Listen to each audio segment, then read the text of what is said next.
Hi, it's me again with Corel Draw Tips and Tricks, and somebody posted this on Facebook, tagged my name with it, asked how they could do it. They call it mirrored, but this is just, and she said mirrored or stacked. This is stacked fonts. Pretty cool. And I just thought I'd go ahead and answer her, and so I just wrote out the font. I used Arial thick or bold.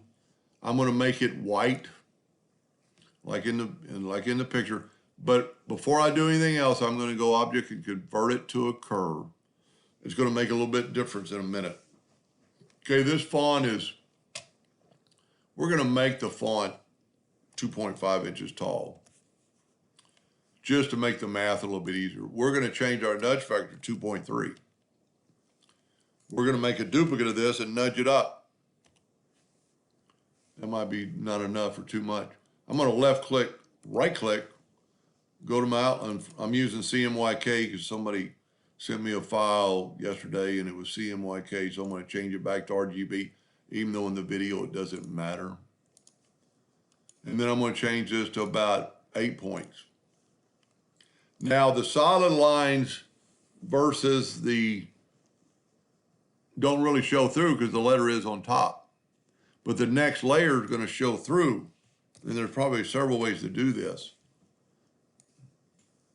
But this is pretty easy because it's a curve and not a font. Just take your virtual segment delete key. There's nothing you can do about the A because that's just the inherent of the A with the legs.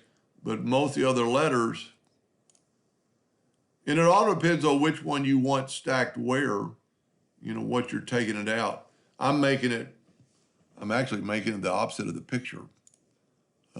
Really, because the other one I think looks like it's on top. So let's just back up here and put those lines back. And just erase or delete the bottom line. Now it's going to look like that C and that E and that D are on top of the other one. And then on the other one, just downhill, and all I'm doing is kind of shortening up the, no, I did the opposite there. That's going to be a little bit tricky, but it worked.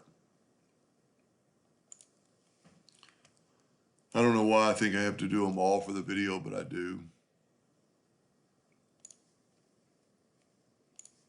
I got off track, forgot which one I'm deleting.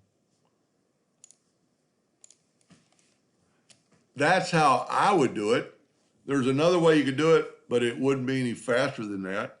And then just take, matter of fact, now that you've got these two, Control D and make a duplicate and just nudge them down. And now they're in that, well, these are just the opposite. So you could start all over. That is a pretty cool effect. The outer ones are on the behind the layers, the inner ones are not. So all you'd have to do is just, before I took all those lines out, just duplicate them down and then hit the different lines. Now the B or the solid letters are always going to be on top, and because you can't see the line below it. Anyway, I hope that answered their question, and thank you for watching.